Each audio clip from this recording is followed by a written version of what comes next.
Cette émission vous est présentée par CIH Bank.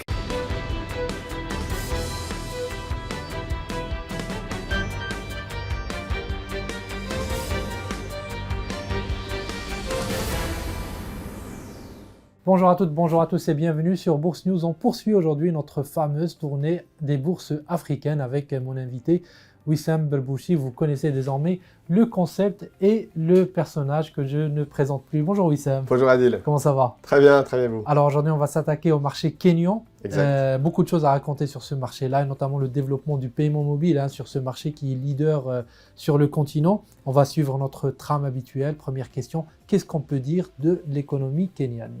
Le Kenya, c'est un pays qui compte 53 millions d'habitants. C'est une économie relativement importante à l'échelle de l'Afrique, puisque en termes de PIB, c'est 110 milliards de dollars de PIB en parité de pouvoir d'achat, ce qui fait du Kenya la 6e économie africaine et la première d'Afrique orientale.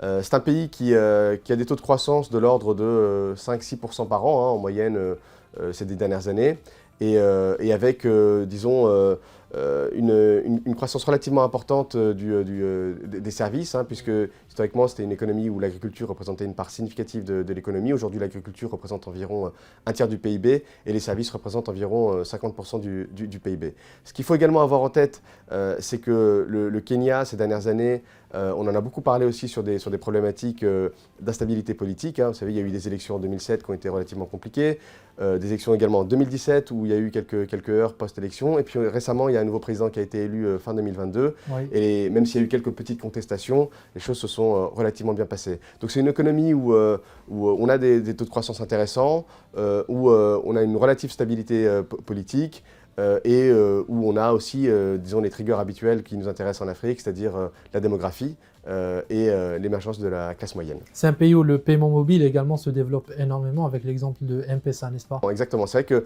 c'est un pays où l'inclusion financière est très développée. Safaricom, depuis 2007, est leader dans ce segment-là et s'est fortement développé. En réalité, le M-Pesa s'est beaucoup développé en 2007 quand il y a eu les heurts, puisque certaines personnes se sont retrouvées un peu isolées et les familles, pour s'envoyer de l'argent, utilisaient leur téléphone mobile pour transférer l'argent qui, historiquement, était déposé en espèces. Comme quoi. Et une autre question, qu'est-ce qu'on peut dire sur l'inflation dans le pays et l'orientation des taux? Alors comme dans aussi de beaucoup de pays africains, le taux d'inflation sont relativement élevés. On est sur des niveaux qui sont autour de 10%. Et là aussi, comme dans beaucoup de pays, on a vu ces derniers mois des hausses de taux régulières. La dernière date de fin mars 2023, où il y a eu une augmentation de 75 points de base, et le taux directeur aujourd'hui est à 9,5%. Très bien, passons maintenant au marché boursier du Kenya. Qu'est-ce qu'on peut dire là-dessus?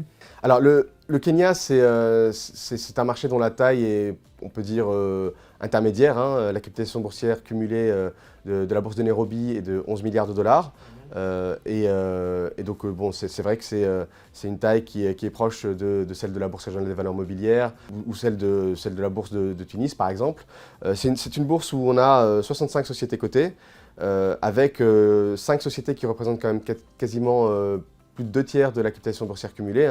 Safaricom en premier, ensuite on a IABL qui est un brasseur, ensuite on a des banques, KCB, Equity Bank, EcoOp Bank, et toutes les 5 représentent aujourd'hui environ 80% de la capitalisation boursière cumulée. Et puis on a une bourse aussi qui ces dernières années a été un peu en difficulté, et disons que ces difficultés sont expliquées par 2 éléments. La première, c'est qu'elle est très dépendante de Safaricom, c'est-à-dire que la hausse du cours de Safaricom va avoir un impact significatif sur le NSI, qui est l'indice principal, et la baisse de Safaricom, dans le sens inverse, va également avoir un impact significatif, et c'est ce qu'on a observé en 2023, puisque à mi-avril, Safaricom est en baisse de 30% depuis le début de l'année, et donc le NSI est en baisse d'environ 15% depuis le début de l'année. Comment expliquer cette baisse de Safaricom? Alors plusieurs raisons. La première, c'est des résultats qui ont été un peu impactés par la hausse des coûts de terminaison mobile en 2022. Donc ça a eu un impact important sur les résultats. Et puis le deuxième élément, qui est peut-être aussi un élément positif sur le moyen long terme, mais qui a été un élément négatif sur le court terme, c'est que Safaricom est entré dans le marché éthiopien.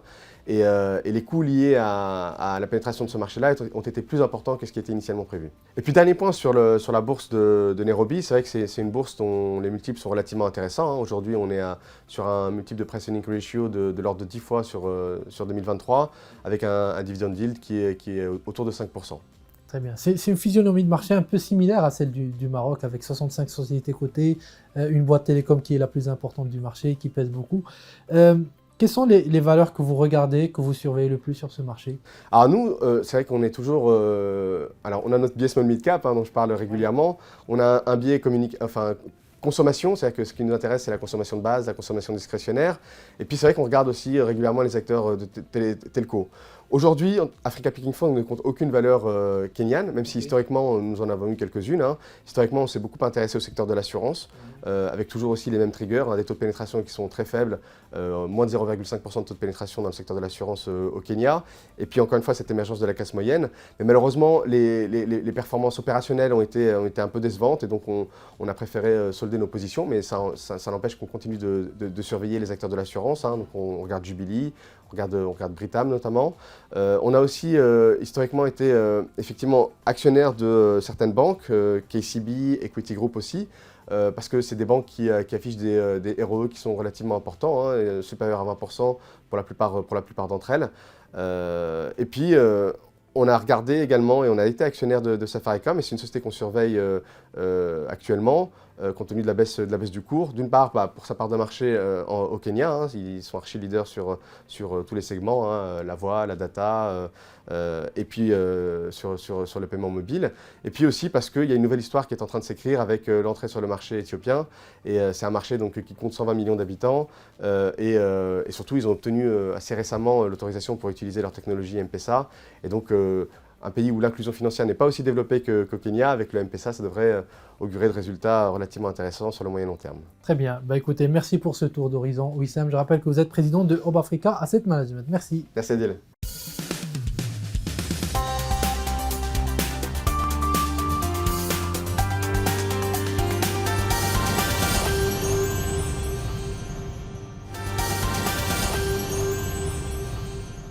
Cette émission vous a été présentée par CIH Bank.